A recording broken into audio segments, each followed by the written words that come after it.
Hey guys, what's up? It's Ben, Cardboard Icons, coming to you with a Thrift Treasures video. This is day 3 from the National. Um, got one more day here, so I'm going to do a little more shopping tomorrow before my flight takes off in the early evening. Anyhow, so today was kind of interesting. Today I got to meet Earl Weaver and get my jersey signed by him. I'll have the story up at some point here at Beckett.com. Anyway, enough of that.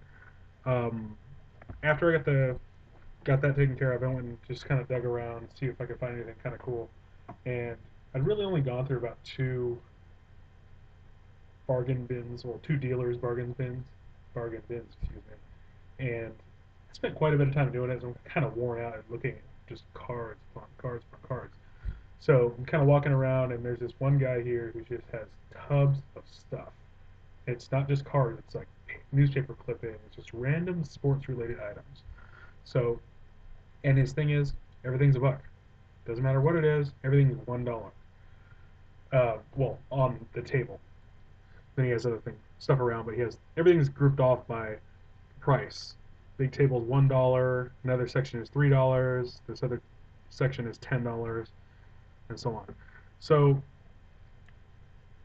I spent about an hour and a half going through things, and came up with $25 worth of stuff.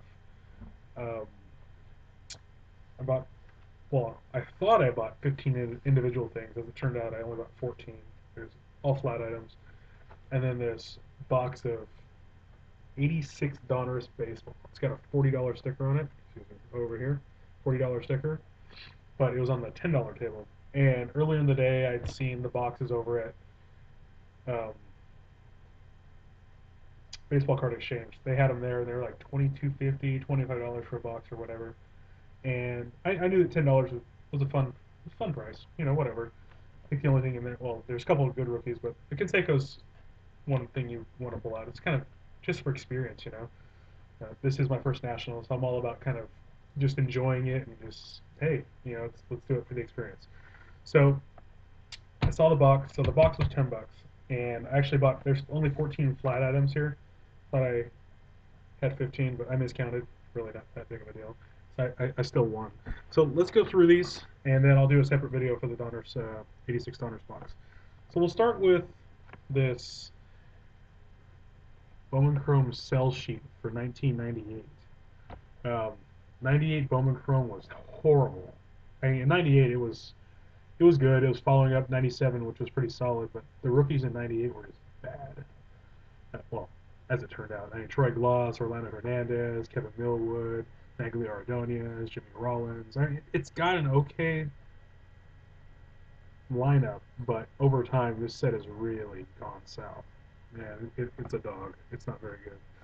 Anyway, so I had to pick that up. I had the 97, the original Bowman Chrome cell sheet. I got it from actually my local card shop in Santa Clara, California. Uh, I got it from that guy, and I just held on to it. For some reason, it appealed to me. I held on to it, and I want to say about 4 or 5 years ago, I pulled it out, and that's kind of cool. I blogged about it. So anyway, here's the 98. It'll go with the 97. That's kind of cool for a buck. Another large item. This is the Sports Illustrated for Kids sheet. There's no Tiger Woods on here, so don't go looking for it. It's not here. If there were Tiger Woods on here, it wouldn't have been on the box.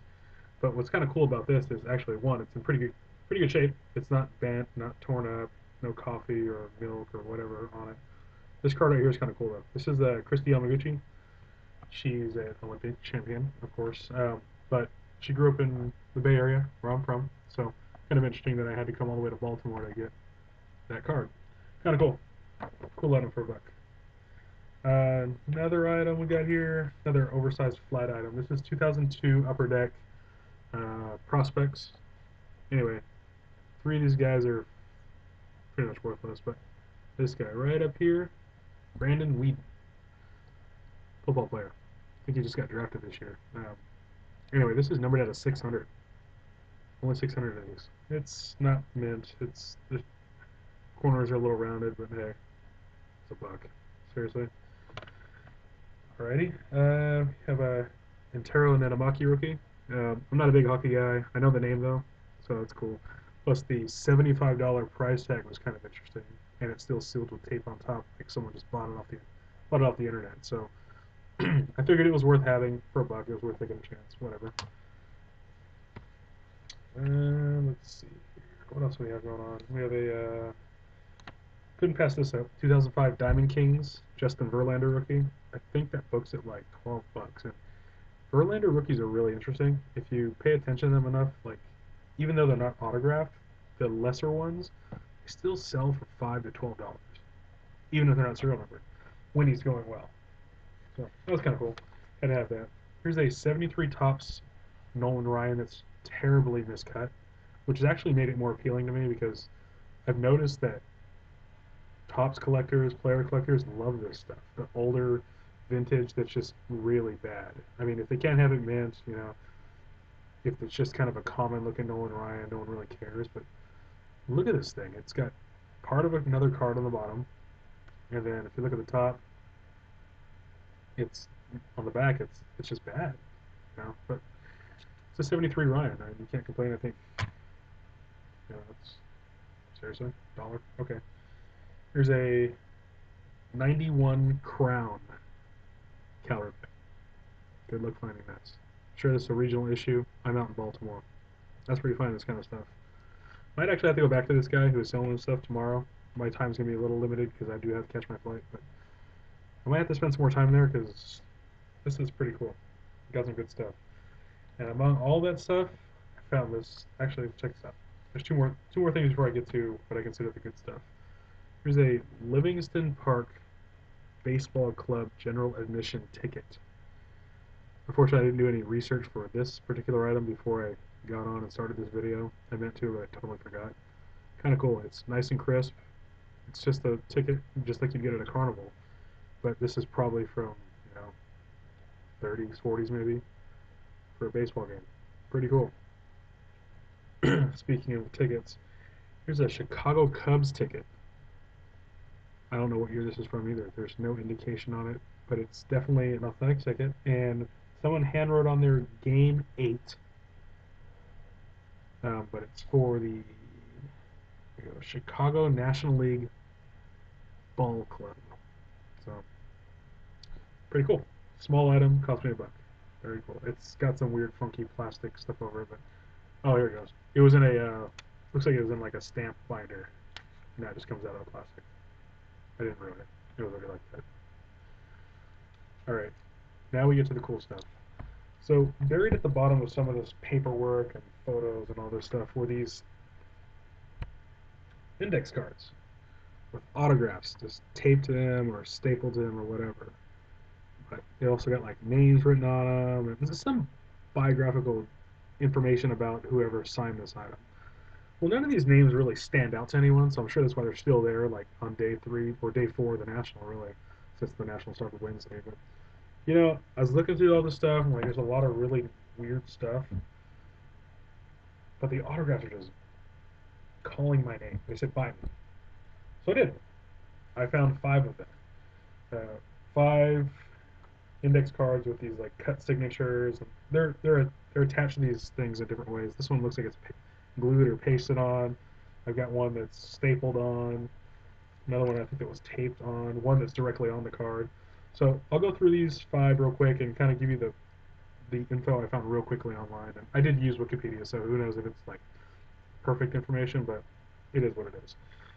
So this is a cut signature of Mike Bogda, which according to this thing says he played back and punter. Now back is pretty big because it's a quarterback, running back, halfback, linebacker. I don't know. Played for the New York Bulldogs, so it's probably late 40s, early 50s. I'm thinking.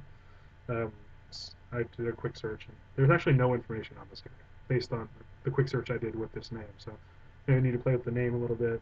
I don't know. I'll figure it out. Cool, cool stuff. Let's see. Let's go with this one's kind of cool. This is a signature of Marco Gianelli. Excuse me, Mario Gianelli. I keep wanting to say Marco. I don't know why. You can't see it because the lighting sucks. There we go. That's a little better. Mario Gianelli. This is stapled on, and the card here says he played guard, Boston College, Boston College, and on the bottom it says 48-51 Philadelphia Eagles. So I did a little research on him, and what comes up off of Wikipedia is Gianelli, born in 1920, died in 2003, went to Boston College from 42 to 46, but he fought in World War II. Um, he was in the Battle of Okinawa in 1945, and while he was in the Army, he was a champion boxer. It's funny because I think everyone is a champion boxer for some reason. And then he was drafted by the Boston Yanks, which is kind of funny, in 45. Didn't play for them, ended up playing for the Eagles from 48 to 51. So, kind of cool. World War II veteran, kind of neat. That was World War II, right? Okay. This next one is, let's go here. This card says guard, Ed Edinger, Kansas. On the bottom it says 48-50 New York Giants. And the signature is on, looks like an envelope, maybe, red piece of paper. It's got some old tape over it, like it was taped to something. It was cut out and then stapled to the card. So online, we have Red Edinger, who's actually Donald Red Dog Edinger, born in 21, died in, I can't even remember, I think it's terrible. He was like 69 when he died, if I remember correctly. Went to University of Kansas, played for the New York Giants, then played in the Canadian Football League. But here's an interesting factoid. Somewhere he's been credited with the birth of the Blitz package in football. Um, it looks like it needs some citation, but it says that he's in some places he's been credited with that, which is kind of interesting. Um, it doesn't make it worth a whole lot, but it makes it better than nothing. At least there's something there. Kind of cool. Here we have, this is a signature directly on the card. It says tackle, Ed Coleman, Temple, 40 to 42, 40 to 46, Chicago Bears, 49 New York Giants. Checked online, doesn't have a whole lot. Says he was born in 1917, died in 1985, played 5 years in the NFL. So, pro football player. Now, I think this is the coolest signature of them all. This one, it's even got a little mugshot staple to it as well. It says guard, Bob Harrison, St. Louis Hawks, Syracuse Nationals, 1957. So check out online, and we've got Bob Harrison, born in 27, still alive. Went to University of Michigan, played 9 seasons in the NBA, and was a second-round draft pick by the Minnesota Lakers. That is awesome. And here's the highlight. Here's the kicker. He's on the list of players who scored 100 points in a game. He's a basketball player. I don't know if I made that clear, but he's on the list, and he scored all 139 points of his team's win. It was 139 to 8 when he was an 8th grader. 13-year-old 8th grader. Bob Harrison. Awesome. Very cool. Anyhow, and then of course we've got the 1986 Donruss box, which I'm going to break in a video in just minutes, and it looks wonderful. Everything looks legit. Everything looks good. I'm not a sealed wax guy, but it looks fine. I've opened enough Donruss 1990 to know that that looks about right. So we'll see. Anyway, that's this portion of Thrift Treasures. This is day 3 from the National. I will break this also and put it in the same post. So until then, thank you for watching.